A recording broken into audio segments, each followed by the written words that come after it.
और जो कांग्रेस पार्टी के साथ सबसे फंडामेंटल इशू है वो है उनकी ऑर्गेनाइजेशनल रोबस्टनेस। तो अब वही, अगर किसी को अकाउंटेबिलिटी नहीं है, सबका राज दरबार वैसे ही सजा रहने वाला है कि हम तो राजा के दरबारी हैं, हमें तो कोई फर्क पड़ने नहीं वाला। अब कल सर्वे करा लें हिंदुस्तान के अंदर, छोटा सा सर्वे, हर स्टेट के अंदर 100 आदमी, 2800 लोग, 95% लोगों को नहीं मालूम होगा इंडिया क्या है, इंडिया अलायंस क्या है, गठबंधन क्या है, इंडिया अलायंस क्या है, व्हाट इज इंडिया अलायंस। और हमारी contemporary political history, electoral history में 2-3 एग्जांपल्स हैं। लास्ट चुनाव में मायावती और अखिलेश जी का गठबंधन हुआ तो रिजल्ट आपके सामने है। उससे पहले उसके पिछले चुनाव में कांग्रेस पार्टी और अखिलेश यादव का गठबंधन हुआ, उसके भी रिजल्ट आपके सामने हैं। गलतियाँ सबसे होती हैं। चुनाव मेरे हिसाब से हमेशा वो आदमी जीतता है जो गलतियाँ कम करता है, ना कि जो सही काम करता है, क्योंकि सबको मालूम है क्या करना है। और जो थैंकलेस जॉब है वो सबसे पहले होनी चाहिए, लोगों को घर जाके बात करना। एनसीपी के एक नेता हैं, उन्होंने ये बोल दिया कि राम जो हैं वो मांसाहारी थे। साउथ में आप चले जाइए तो वहाँ पर सनातन के खिलाफ बयानबाजी होती है। लोकल पॉलिटिक्स में हो सकता है उसके मायने हों, लेकिन उसका नुकसान कहाँ हो रहा है आप देख लीजिए।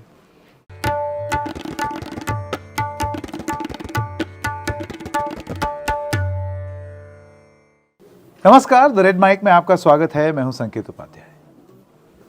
कांग्रेस पार्टी की स्ट्रेटजी क्या है, क्या होनी चाहिए, क्या थी? अब 2024 आ रहा है तो जाहिर सी बात है इसमें ये बात होगी कि कांग्रेस पार्टी की अब रणनीति क्या होगी। तो हमको लगा कि कांग्रेस पार्टी के बहुत सारे चुनावों में जो रणनीतिकार रह चुके हैं उनसे कुछ सवाल पूछें, उनका मन टटोलें, उनके दिमाग में क्या चल रहा है, उनके दिल में क्या है, उनके क्या सुझाव हैं, उनके क्या अनुभव रहे हैं, एक्सपीरियंसेस रहे हैं।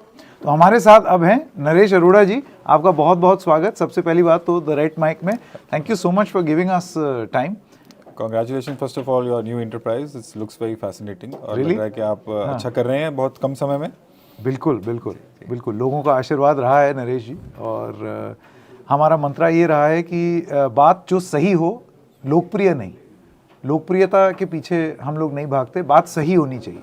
तो सही बात जो है अक्सर लोगों को पसंद नहीं आती, कभी बीजेपी को पसंद नहीं आती तो कभी कांग्रेस को भी पसंद नहीं आती। ये बात सीधी सीधी है। एक एक करके बातचीत शुरू करते हैं और मेरा पहला सवाल आपसे ये है, क्योंकि आपका लास्ट बड़ा असाइनमेंट जो हमने देखा वो था Rajasthan, you the adviser to the then Rajasthan chief minister Ashok Gehlot. बहुत ज़बरदस्त नीति बनी। चुनावों के दौरान या चुनावों से पहले आपसे मुलाकात भी हुई, वो जो स्कीम्स लॉन्च हुई थी उनके बारे में भी चर्चा हुई। पॉलिसी देख करके और उसका रिस्पांस देख करके ऐसे लग रहा था कि शायद राजस्थान का वो ट्रेंड 5-5 साल में सरकार बदलने वाला वो हो सकता है इस बार टूटे, लेकिन ऐसा हुआ नहीं। और अंत में आपकी रणनीति और अशोक गहलोत जी की मुख्यमंत्री दोनों ये सफल नहीं हो पाए। वजह क्या थी? देखिए संकेत, कोई भी चुनाव हो उसमें बहुत सारे एलिमेंट काम करते हैं।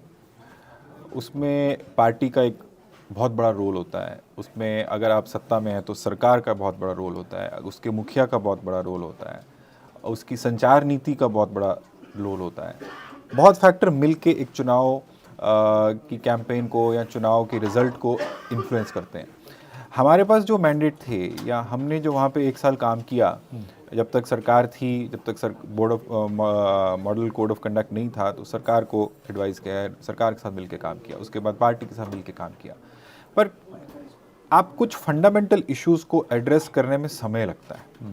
और जो कांग्रेस पार्टी के साथ सबसे फंडामेंटल इशू है वो है उनकी ऑर्गेनाइजेशनल रोबस्टनेस।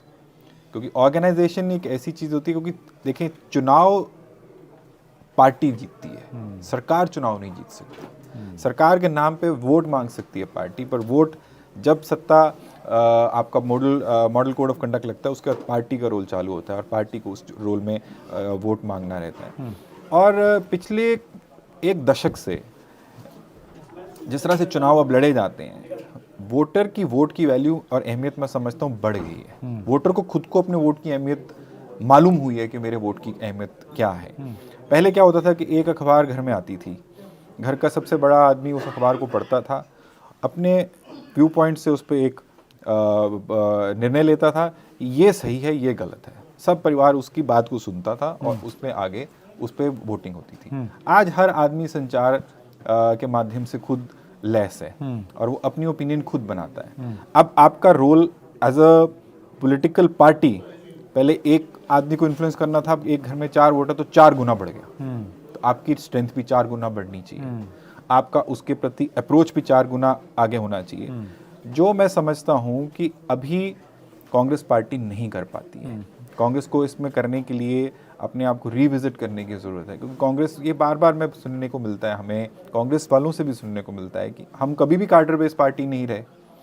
तो जब 6 दिन का टेस्ट मैच होता था, एक दिन बीच में छुट्टी भी हुआ करती थी। अभी कल ही हम देख रहे थे कि इंडिया और साउथ अफ्रीका के मैच में पहली टीम दूसरी बार बैटिंग करने आ गई।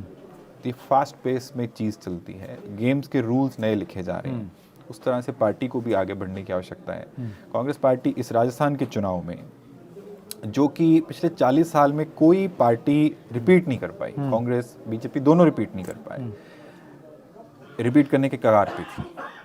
सबसे बड़े ओपिनियन पोल, एग्जिट पोल, सब कांग्रेस को फाइट में कोई दिखा रहा था, कोई आगे दिखा रहा था, कोई ये नहीं कर रहा था कि यह मामला खत्म है, उल्टा जबकि दूसरी स्टेट्स में कुछ और दिखाया जा रहा था मामला। तो कांग्रेस नज़दीक थी, पर कांग्रेस अभी भी चुनाव जो हुआ उसमें मैं आपको 2-3 रोचक तथ्य बताना चाहूँगा आंकड़ों के। कभी भी कोई पार्टी राजस्थान में जब चुनाव हारती है, वो अपना पिछला वोट परसेंटेज या प्रतिशत नहीं बचा पाती। इस चुनाव में कांग्रेस पार्टी ना केवल अपना पिछला वोट प्रतिशत बचा पाई, बल्कि उसको बढ़ाया। 16 लाख नए वोट कांग्रेस को मिले। वोट हर बार बढ़ते मतलब इलेक्टोरल वोट बढ़ता है, बट कभी भी सत्तारूढ़ पार्टी वोट नहीं बढ़ा पाती, कांग्रेस बढ़ा पाई।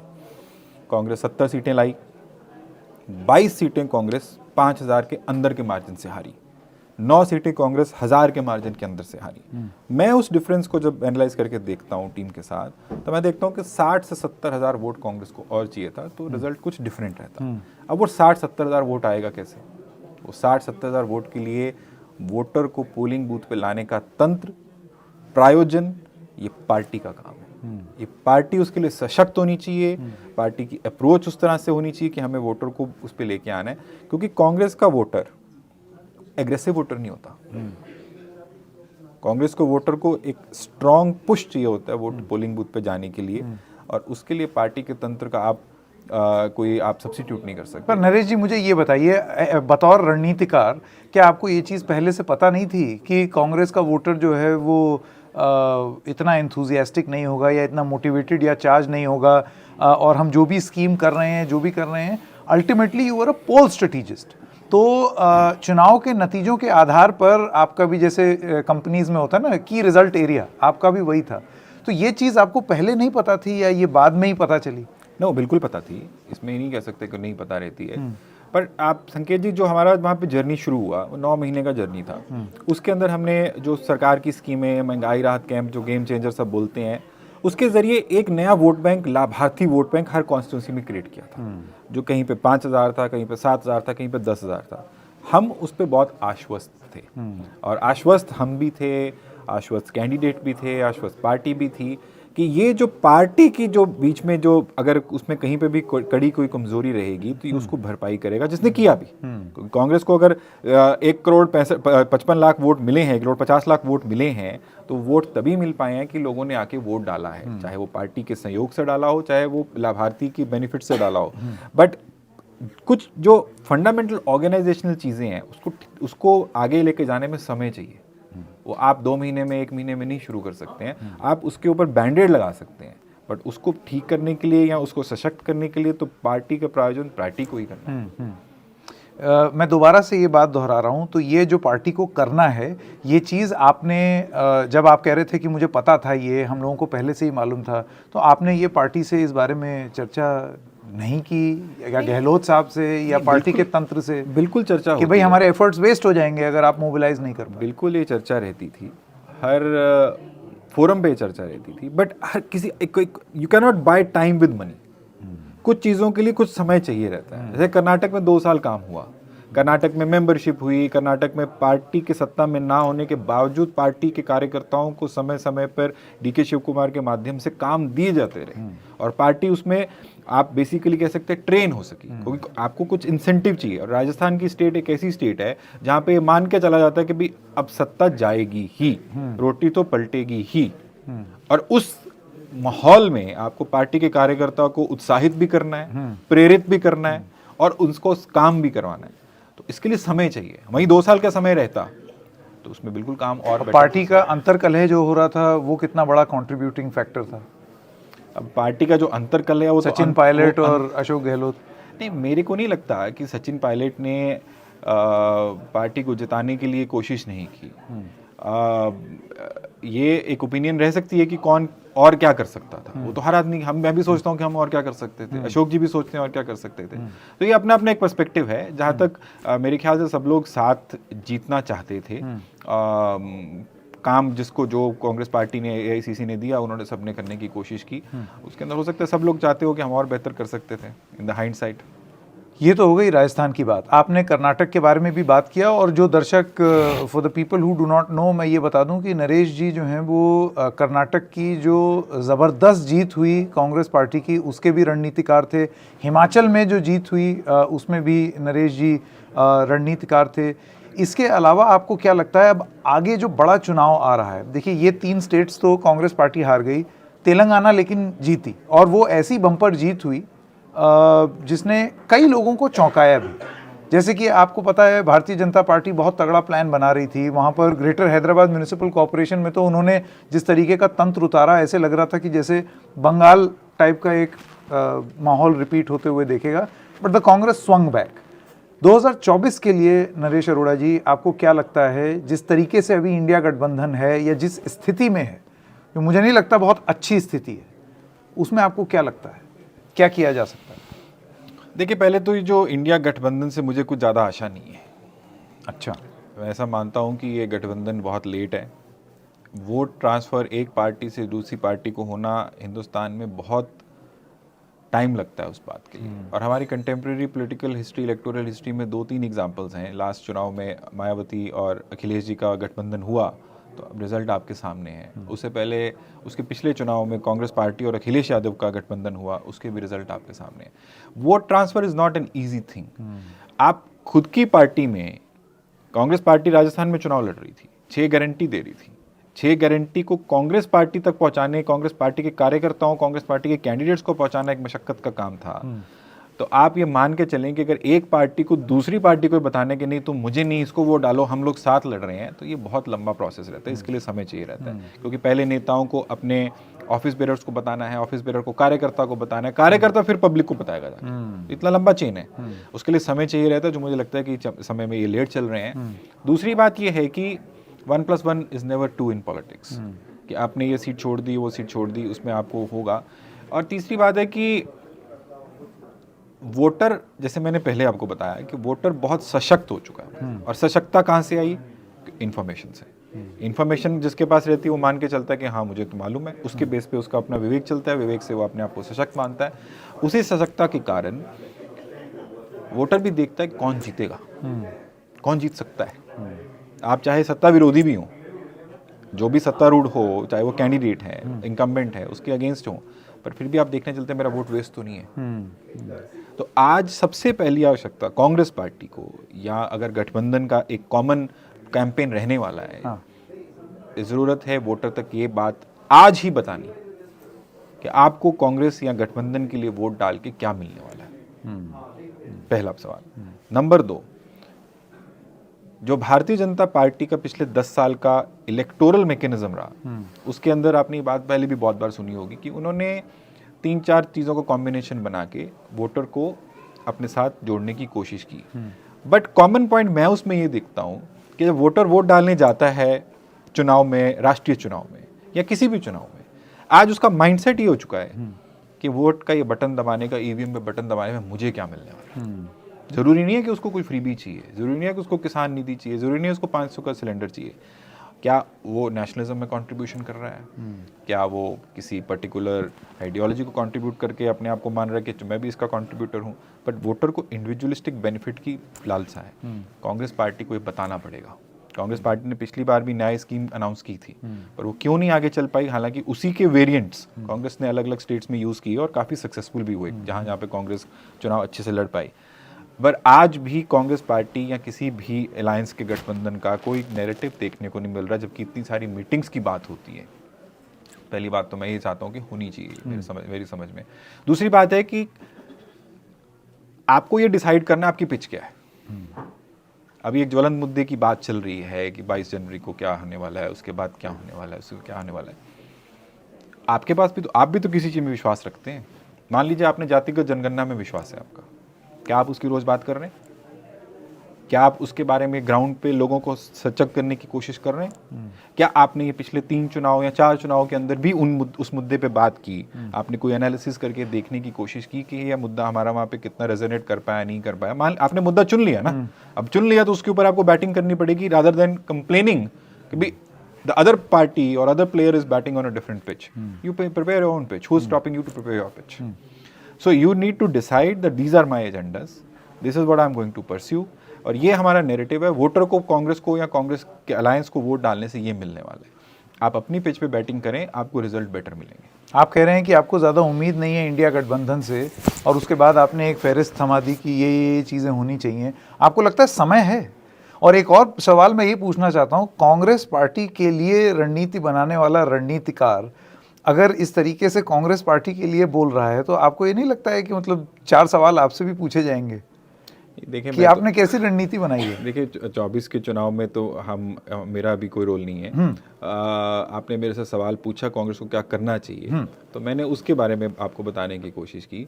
जहाँ तक उम्मीद की बात है, वर्ल्ड कप के अंदर ऑस्ट्रेलिया और जिम्बाब्वे का मैच भी होता है। ऐसा नहीं कि मैच नहीं होता, कि बोला जाता है कि वो ऑस्ट्रेलिया सशक्त है तो आप जिम्बाब्वे के साथ मैच नहीं करवाएंगे। अफगानिस्तान का और इंडिया का मैच नहीं होगा और जीत भी मिलती है। तो how hungry you are, how prepared you are, it is a battle. When you get on to the ground, the battle is for equal for all. तो आपको लगता है इंडिया गठबंधन के लिए ये कुछ अफगानिस्तान मोमेंट की तरह हो सकता है अगर वो उस तरीके की हंगर शो करें?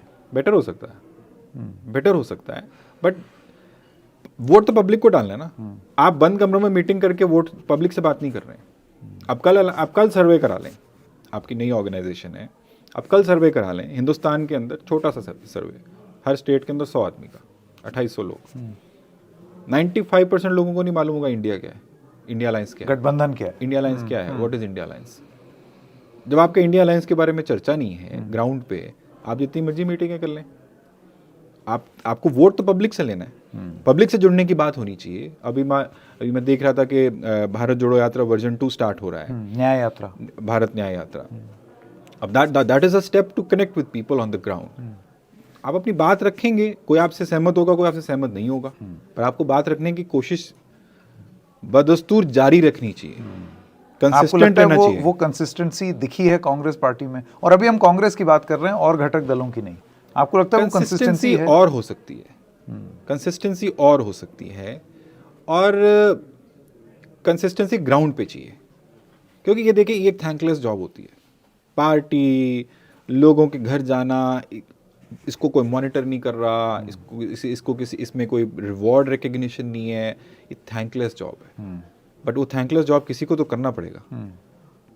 कांग्रेस पार्टी को ये बात याद रखनी पड़ेगी कि हमारा देश कितना बड़ा है और कांग्रेस पार्टी कितनी बड़ी है, और उन तक पहुंचने के लिए उतना ही एफर्ट की ज़रूरत है। अगर राहुल गांधी ने ये कन्याकुमारी से कश्मीर तक यात्रा की तो उनको 6 महीने लगे ना। ऐसा तो नहीं है कि 2 दिन में पहुंच गए। तो देश में मिलते आए, लोगों से जुड़ते आए, बात करते आए, जो भी करते आए, उसके बाद बीच में कंसिस्टेंसी। तो आज 24 घंटे, आज सोशल मीडिया के दौर में चाहे अनचाहे, राजनेता पब्लिक प्रॉपर्टी, वैसी पब्लिक प्रॉपर्टी होते हैं जो राजनीति करते हैं लोग। बेडरूम में लोग अब घुस गए आपके। पहले तो एक अखबार में स्टेटमेंट से मान लिया जाता था किसी की पर्सनालिटी क्या है। टीवी भी देखने का लोगों को कम मन होता था या कम देख पाते थे, क्योंकि एक बुलेटिन रात को आता था जो उस टाइम पे देख पाया, नहीं देख पाया। आज तो हर आदमी, हर मूवमेंट पॉलिटिशियंस की कैप्चर होती है, चाहे वो सोच रहे हैं, चाहे वो नहीं भी सोच रहे, तो भी वो कैप्चर होता है। उस दौर में you have to keep the tempo consistently high. पर वो ये कह सकते हैं ना, अब जैसे उनका जो कांग्रेस का चैनल है सोशल मीडिया पर, वो कभी रेसलर्स के साथ दिख रहे हैं राहुल गांधी, कभी वो किसानों के साथ दिख रहे हैं, कभी ट्रक चला रहे हैं, कभी ट्रैक्टर चला रहे हैं, अभी तो हाल फिलहाल वो मुरब्बा भी बना रहे हैं। तो ये जैम, हाँ। तो अपनी तरफ से ये भी कहा जा सकता है कि ये एक तरीका है कनेक्ट करने का, लेकिन क्या जैम बना करके आप, can you jam with the people? See, Rahul Gandhi ये सब एक्टिविटीज़ कर रहे हैं, आसपास की एक्टिविटीज़ क्या हो रही हैं। हर एक्टिविटी की एक ऑडियंस होती है। आपके भी आप जब चैनल चलाते हैं तो आपके अलग अलग सेगमेंट होते हैं। ये स्पोर्ट्स सेगमेंट है, ये बॉलीवुड सेगमेंट है, ये आर्ट सेगमेंट है, ये फॉरेन सेगमेंट है। हर सेगमेंट की ऑडियंस है ना। अब वो भी हर सेगमेंट की ऑडियंस को एड्रेस करने की कोशिश कर रहे हैं। वो उनका तरीका है, उनको लगता है वो तरीका ठीक है, वो तरीके से एड्रेस कर रहे हैं। चाहे वो रेसलर से मिल के रेसलिंग करना हो, चाहे वो किसी और तरह से हो। बट पार्टी बड़ी है ना, देश बड़ा है, नेता और होने चाहिए, और बात होनी चाहिए, और लोगों को भी एक्टिविटीज़ कंसिस्टेंटली करनी चाहिए। और जो थैंकलेस जॉब है वो सबसे पहले होनी चाहिए, लोगों को घर जाके बात करना। जातिगत जनगणना की मुद्दा बहुत बड़ा बनाया गया कांग्रेस पार्टी की वजह से, की तरफ से। आप एक ऐसी मुहिम खड़ी कर पाए कि वो घर घर जाके लोगों से बात की जा रही कि आप जातिगत जनगणना का क्या सोचते हैं, आपको इससे क्या लाभ हो सकते हैं, क्या हानि हो सकती है। हर तरह की ओपिनियन आएगी, बट आप लोगों तक जुड़ने के लिए कोशिश करनी पड़ेगी उसके लिए। और वो कंसिस्टेंट एफर्ट के लिए you need massive army, you need it to be monitored. और इसका कोई सब्स्टिट्यूट प्राइवेट एंटरप्राइज नहीं कर सकता। ये पार्टी को ही करना है, ये पार्टी के ही कार्यकर्ताओं को करना है। जो लोग खुद सत्ता में जाना चाहते हैं, सत्ता लाना चाहते हैं, आइडियोलॉजी की लड़ाई लड़ना चाहते हैं, जो भी उनका इसी लिहाज से मैं आपसे पूछना चाहता हूं, अब तो 3 महीने लगभग आप आज से अगर पकड़ लें, उसके बाद तो 3 महीने भी नहीं, एक बार ये राम टेम्पल वाला मूवमेंट जो है एक तरीके से पॉलिटिकली उसको एनकैश करने की प्रक्रिया जो बीजेपी की शुरू हो जाएगी, तो आप उस यूफोरिया में चले जाएंगे। तो आपको लगता है ये 3 महीने जो हैं ये काफ़ी हैं इंडिया गठबंधन और कांग्रेस पार्टी के लिए, वो सारी चीज़ें करने के लिए जो आप सुझा रहे हैं? और इन प्रिंसिपल तो आई एम श्योर कांग्रेस को भी पता होगा कि ये करना है, ये करना है, ये करना है। वो तो प्रैक्टिकली इंप्लीमेंट करना कैसे होगा? You cannot undo the past. No, जो टाइम निकल चुका तो अब तो जो हाथ में है उसी में करने की जरूरत है। अब टाइम जो बचा उसी में करना है। बट मैं ये स्ट्रांगली फील करता हूँ कि जब तक आपका नैरेटिव नहीं है, आप सिर्फ ये कहें कि सामने वाले को कोस के वोट मांगना चाहें, तो उसमें negative campaigns will only get you headlines, positive campaigns will get you votes. अच्छे दिन आने वाले से वोट ज़्यादा आए थे, रादर देन ये बताने में कि सामने वाली गवर्नमेंट कितनी करप्ट है, नहीं करप्ट है।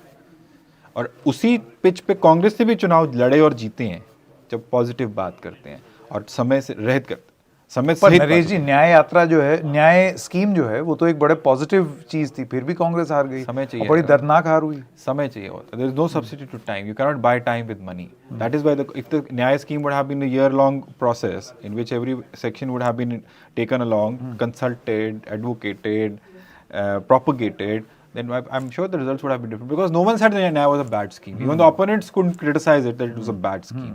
It was a good scheme, well thought through scheme. It empowered the poorest of the poor, which is the core constituency of Congress party. And I think they should try to address, and if there is a so-called polarization debate which happens all the times, why not the polarization between the ones, the have-nots and the haves?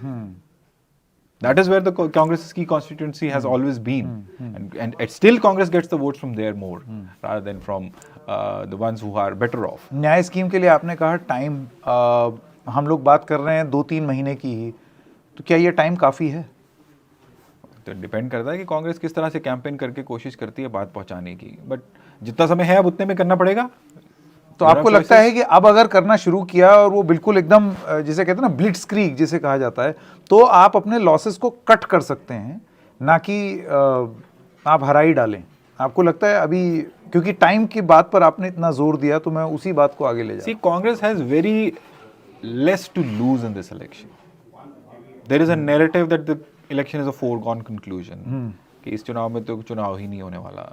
वो एक अक्षय कुमार की picture मुझे याद है जिसमें Undertaker के साथ उसकी फाइट होती है, उसमें वो गुलशन ग्रोवर आगे बोलता है tonight there might be no fight only, because Undertaker ही वो उनकी साइड पे चला जाता है। तो ये एक तरह का इस तरह नैरेटिव बिल्ड करने की कोशिश की जा रही है, जो ऑफ कोर्स ऑपोजिशन को डेंट करता है, उसके मोरल को डेंट करता है। और ये 3 चुनावों से इलेक्टोरल डिसएडवांटेज या लॉस कांग्रेस को कम हुआ है, परसेप्शन लॉस ज्यादा हुआ है ये 3 चुनावों की हार से। और वो परसेप्शन लॉस पब्लिक की आय में कम है, कांग्रेस के खुद के मोरल के लिए, उनके खुद के कॉन्फिडेंस के लिए, वो मेरे ख्याल से ज्यादा क्षति हुई है। बट फिर भी कांग्रेस पार्टी ने पास्ट में भी करके दिखाया है। पिछली बार भी कांग्रेस पार्टी ने चुनाव मजबूती से लड़ने की कोशिश की थी। गलतियां सबसे होती हैं, चुनाव मेरे हिसाब से हमेशा वो आदमी जीतता है जो गलतियां कम करता है, ना कि जो सही काम करता है, क्योंकि सबको मालूम है क्या करना है, वोटर को लुभाना है, कैंपेन करनी है, एडवर्टाइजमेंट करनी है। पर जो गलतियां होती हैं, वो गलतियां जो कम करता है, वो चुनाव बेहतर लड़ता है और बेहतर जीत पाता है। कांग्रेस पार्टी को भी गलतियां कम करके अपनी स्ट्रेंथ पे प्ले करने की ज़रूरत है। समय जितना है उतना है। कांग्रेस बड़ी पार्टी है, अभी भी पिछले चुनाव में चाहे वो कांग्रेस एक ही स्टेट जीत पाई, 10 लाख वोट दूसरी पार्टी से ज़्यादा लेके आई है, तो वोट तो है पीछे। अब वोट को ले जाने के लिए कांग्रेस में नेताओं की भी कोई कमी नहीं है। कांग्रेस पार्टी का पद पाने के लिए आज भी उसके किसी सेल का, उसके किसी डिपार्टमेंट का पद पाने के लिए भी होड़ रहती है। तो यानी कि लोग कांग्रेस के लिए काम करना चाहते हैं, चाहे नाम का ही करना चाहे, बट लोगों कांग्रेस का संगठन है। अब उस संगठन का उपयोग करके उसको मॉनिटर करके अगर किया जाए, बिकॉज क्लास में चुप बच्चे कब बैठते हैं, जब टीचर रहती है, या टीचर किसी की जिम्मेदारी लगाई थी, मॉनिटर करेगा, मुझे शिकायत लगाएगा। अगर कांग्रेस पार्टी के अंदर भी कुछ सिस्टम इस तरह से परिवर्तित हो कि जो आदमी काम कर रहे हैं उनको रिवॉर्ड एंड रिकग्निशन से आगे बढ़ाया जाए, क्योंकि प्रेरणा तो सबको चाहिए। क्योंकि पॉलिटिकल पार्टीज वैसे भी लूज ऑर्गेनाइजेशंस हैं, कोई किसी का मतहत नहीं है, कोई किसी से सैलरी नहीं लेता, उसको या तो कोई अपना पर्सनल एजेंडा ड्राइव करना है या उसको आगे बढ़ना है, और पॉलिटिकली हर आदमी आगे बढ़ना आप चाहेगा। नरेश जी जिस तरफ इशारा कर रहे हैं ये है पॉलिटिकल अकाउंटेबिलिटी कांग्रेस पार्टी में एकदम ऊपर। जैसे टीचर की यहाँ अगर आप भूमिका की अगर बात कर रहे हैं तो फॉर स्ट्रेट कंपैरिजन ये गांधी परिवार के बारे में बात हो रही है, क्योंकि हेड तो वही है, मल्लिकार्जुन खड़गे जी हैं प्रेसिडेंट, लेकिन इस कांग्रेस पार्टी का न्यूक्लियस अभी भी गांधी परिवार है। तो आपको लगता है कि वो अपने टीचर होने की जो वो भूमिका है उसको अच्छे से अपनी कांग्रेस की क्लासरूम में या पाठशाला में निभा रहे हैं? देखिए, कांग्रेस एक स्कूल है और स्कूल के प्रिंसिपल का रोल प्रिंसिपल का है, उसके अलावा रोल क्लास टीचर्स का है।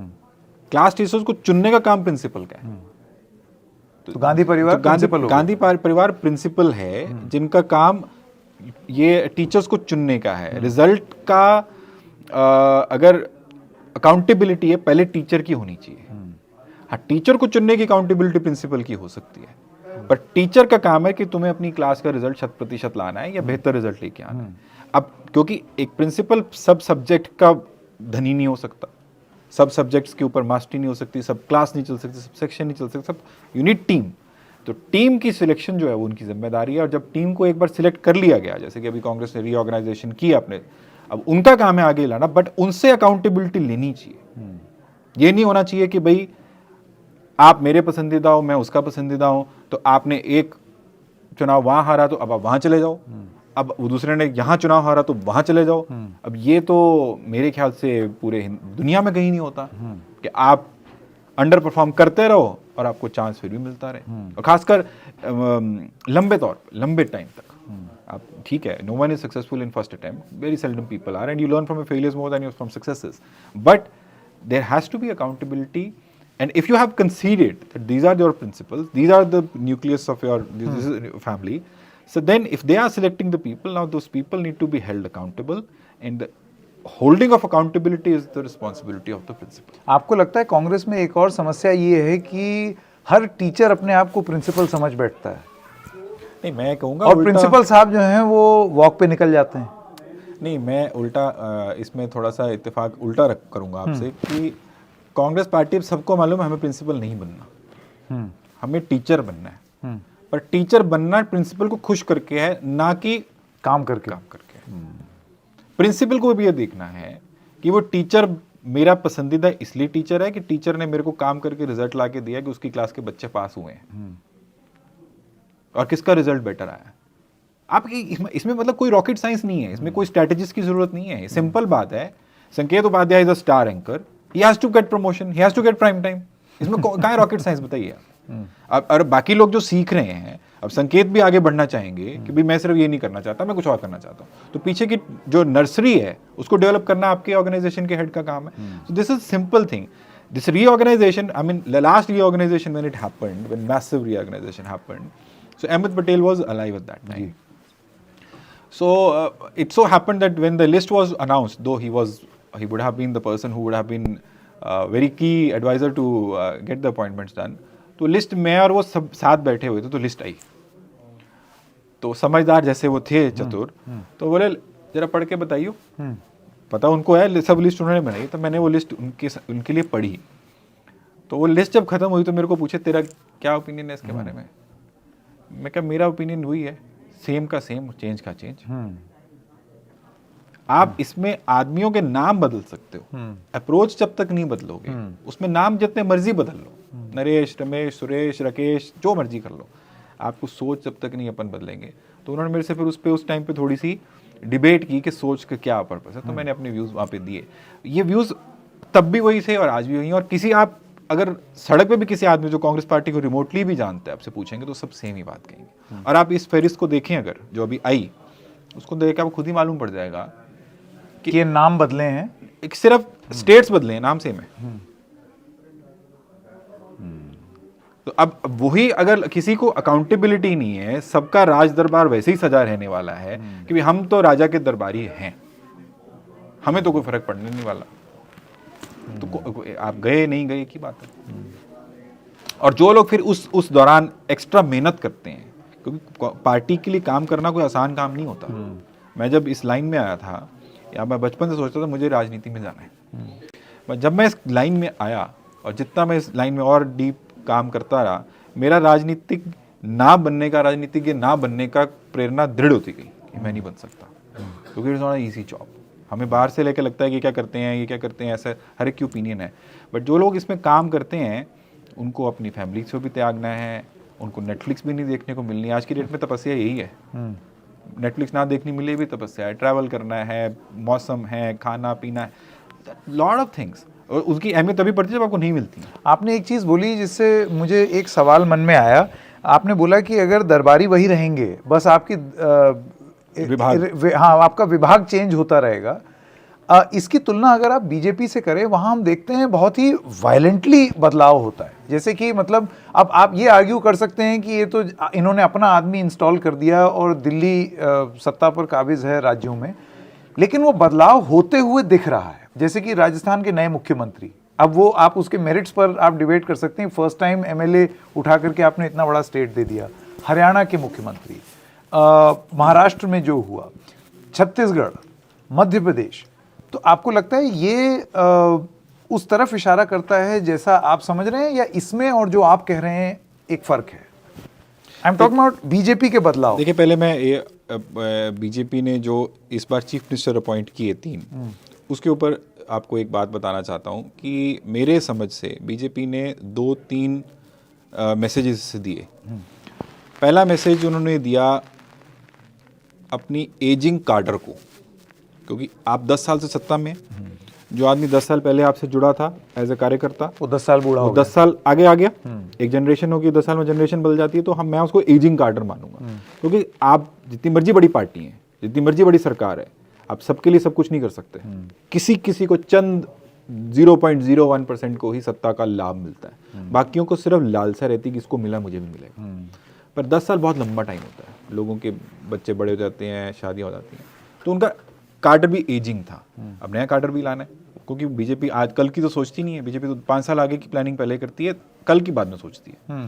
तो उन्होंने अपनी एजिंग कार्डर को, आप इस पर डिबेट कर सकते हैं अलग से, एक मैसेज दिया, कोई भी पद आपसे दूर नहीं है। चाहे उसके लिए पॉलिटिकल उनके कंसर्न्स होंगे, कंट्रोलिंग है, ये है, सब तरह की बातें हो सकती हैं, बट फिर भी एक लोगों में मैसेज गया। दूसरा मैसेज कि चीफ मिनिस्टरियल अथॉरिटी जो सशक्ता मानी जाती थी कि भाई राजा होता है, मतलब चीफ मिनिस्टर लोग बनना ज़्यादा पसंद करते थे rather than union cabinet minister for whatever department. They would want to go back. I mean, there are instances in which people from PMO have gone to become chief minister. Become PMO and minister in PMO is as powerful as prime minister, if so the person desires to be.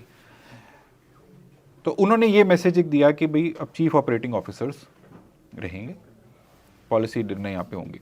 अब उसमें उनकी भी 1-2 फायदे हैं। वो फायदे ये भी हैं कि they are able to keep the regional so called satraps at a particular level that they want to.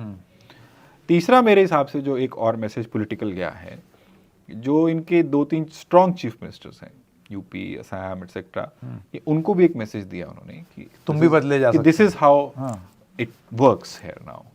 और बीजेपी ने इतना समय लिया और आखिरी पंक्ति के लोगों को भी, फर्स्ट टाइमर्स को भी चीफ मिनिस्टर बनाया, क्योंकि लोग तो मंत्री बनने के लिए सारी जिंदगी निकल जाते हैं कि हम वो ये गिनते रहते हैं, अब मेरा 3rd टर्म हो गया, अब तो मेरी क्वालिफिकेशन हो गई, मेरा 4th टर्म हो गया, मेरी क्वालिफिकेशन हो गई। वो सब क्वालिफिकेशंस के रिज्यूमे उन्होंने फाड़ के साइड पे कर दिए, कोई बन सकता है। Everyone is motivated to do it. और यही मैसेज वो आप देखिएगा पार्लियामेंट की जब सीटें इस बार बटेंगी बीजेपी की तरफ से, तो आप और हम हैरान होंगे कि कैसे कैसे लोगों को टिकट काट दिए गए। और वो इसीलिए करना चाह रहे हैं कि एजिंग कार्डर को एक मैसेज दिया जा सके ताकि रिजुविनेट हो सके। और ये कांग्रेस में करने में बहुत संकोच हो रहता है। कांग्रेस अपने ट्रेडिशंस को, चेंज से, अकोमोडेशन, ये मैकेनिज्म्स पे ज्यादा बिलीव करती है। जबकि winnability, how to win an election, how can we win an election today, tomorrow, day after, ये जब तक ब्रूट थॉट नहीं माइंड में रहेगा, आप सामने वाले को जितना मर्जी करें, they are election machinery, they are 24/7 into election mode, but we are in a democracy. You have to fight elections, there is no other way. And the ones who had given up, like the people who left, who went weak, they are, despite of having a school of thought in their favor, a big school of thought in their favor, they are slowly and gradually getting marginalized in the political say of the country and in the states also. Otherwise कई seats ऐसी होती थी कि जहाँ पे candidate नहीं भी खड़ा करो, कम्युनिस्ट पार्टीज को वोट पढ़ना ही पढ़ना होता था, 5,000, 10,000, 2,000, वहाँ विपक्ष के कैंडिडेट कमजोर पड़ रहे हैं। तो आज वो कांग्रेस पार्टी रूथलेस जब तक नहीं होगी, मैं कहता हूँ डिसीजन आप किसी को भी देना, कोई भी डिसीजन मेकर है, but the decision making has to be in the interest. पर नरेश जी, क्या कांग्रेस पार्टी हमेशा ऐसी नहीं थी? हमेशा ही इस तरीके से थी? ये कहा जाता था यथास्थिति बरकरार, स्टेटस कोइस्ट। तो अगर वो रूथलेस हो जाएंगे तो फिर वो भाजपा टाइप हो जाएंगे। राहुल द्रविड़ को क्या बोला जाता था? The wall. क्यों? वो इसलिए कि 4 बैट्समैन उस एरा में हुए जो ग्रेट लेजेंडरी बैट्समैन माने गए, Sachin Tendulkar, Sourav Ganguly, VVS Laxman, Rahul Dravid. Rahul Dravid was the least gifted, naturally gifted of the 4. Sachin had a natural flair, young age. Rahul was left-handed god. Lakshman had wrists to his advantage. Rahul Dravid was the least gifted of the 4. He knew that. He worked on his strength. What is my strength? My strength is to not poke at the ball which is not supposed to be hit. Keep leaving the balls. He used to block and leave hundreds of balls and earn the name the wall. Then came the 2020 era. Rahul Dravid used to open in test matches also occasionally, if you remember, England and all. Rahul Dravid also became a T20 IPL opener. The rules of the games changed. He also tried to change. But he didn't change कि मैं जाके छक्के मारूंगा. वो चौके मारने पे रहे कि मेरे को चौके तो मारने को, rules of the game have changed. Similarly Congress party अगर ऐसी रही है, उस समय जैसे रूल्स थे, जैसी उस टाइम पे प्लानिंग थी, जैसी पिच थी उस टाइम पे वैसा काम चलता था. आज नहीं है. यहाँ तो you should have the capacity, strength to rewrite the rules yourself. Now if the rules are being rewritten and you are playing the same game, then you have to come up with that strength to take on the enemy or the competitor, whosoever you are competing against, in the rules, on the same game and the same pitch. So अगर आप पहले थे मैं change नहीं होना चाहता, आपने इस पे एक्सपेरिमेंट करके 10 साल देख लिया है, आप 10 साल में बड़े नहीं हो. अब 10 साल में बढ़ जाते आगे, स्लो भी प्रोसेस होती तो मालूम चलता कि we are on the right track. And they will admit themselves, honest admission they will also have, that it is a concerning thing. So you need to change a few things. Probably they also might not work, but at least you tried. BJP की अब राम मंदिर का जो euphoria है बहुत interesting है, क्योंकि Bharatiya Janata party ये कहती है कि राम हमारे लिए चुनावी नहीं, आस्था का विषय है. आस्था का विषय तो है, लेकिन ये कहना कि वो चुनावी मुद्दा नहीं है या चुनाव में उसके लाभ लेने का प्रयास नहीं हो रहा है, तो या तो हम बेवकूफ़ हैं, या फिर जब ये इसका चुनावी लाभ उठाने का प्रयास किया जाएगा, वो जो जिस तरीके का मोमेंटम वो बिल्ड होगा बीजेपी की तरफ से, आपको लगता है इंडिया गठबंधन उसका एक काट दे पाएगी उस नैरेटिव का, या उस पर कुछ कर पाएगी? क्योंकि अभी ऐसे लगता है अभी से ही डिफेंसिव पे. मसलन एनसीपी के एक नेता हैं, उन्होंने ये बोल दिया कि राम जो हैं वो मांसाहारी थे. साउथ में आप चले जाइए तो वहाँ पर सनातन के खिलाफ बयानबाजी होती है. लोकल पॉलिटिक्स में हो सकता है उसके मायने हो, लेकिन उसका नुकसान कहाँ हो रहा है आप देख लीजिए.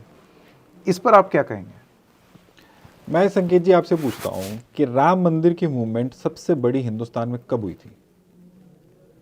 जब अडवाणी रथ यात्रा लेके निकले थे, उससे बड़ी तो नहीं हुई कभी। उसके बाद कितनी बार कांग्रेस की सरकारें बनी?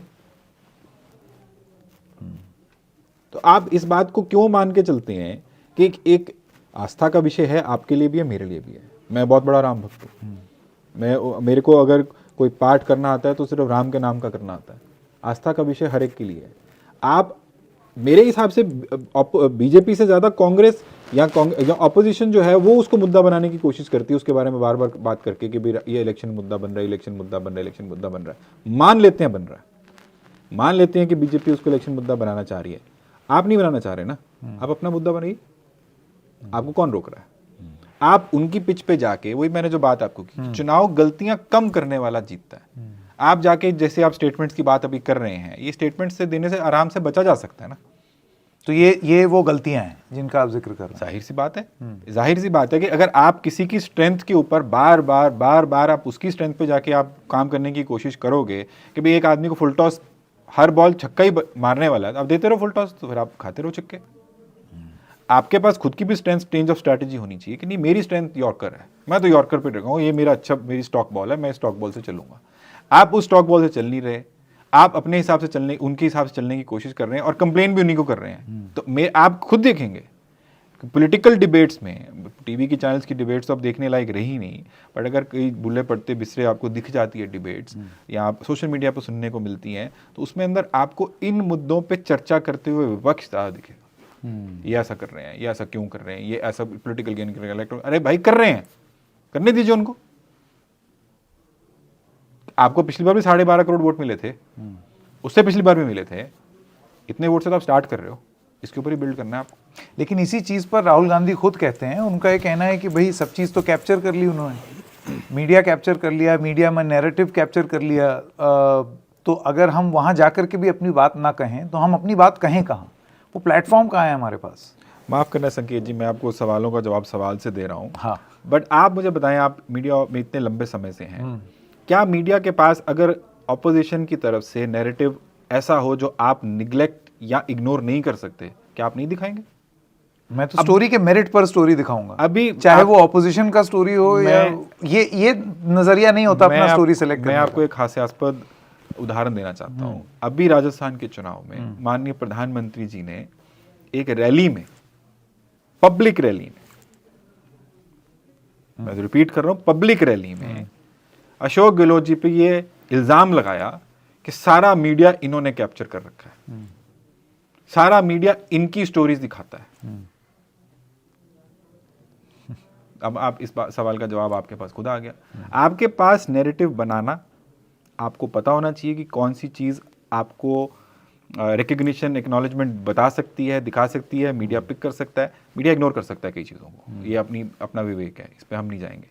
बट आपके पास सोशल मीडिया का माध्यम अलग से है, पर मीडिया में भी मैं तो पर्टिकुलरली 9 साल से इस बात पे सहमत कम होता हूँ कि आप मीडिया को नैरेटिव नहीं बिल्ड कर सकते। आपका नैरेटिव इतना स्ट्रांग होना चाहिए कि मीडिया आपको दिखाने से परहेज ना करे। और मैं एक रोचक तथ्य और देता हूँ कि जब इनिशियल ईयर्स में हम जब चुनाव लड़ते थे, तो हम मीडिया को कोई एडवर्टाइजमेंट नहीं देते थे कैंपेन्स में, जब चुनाव हमारी तरफ से लड़ रहा था।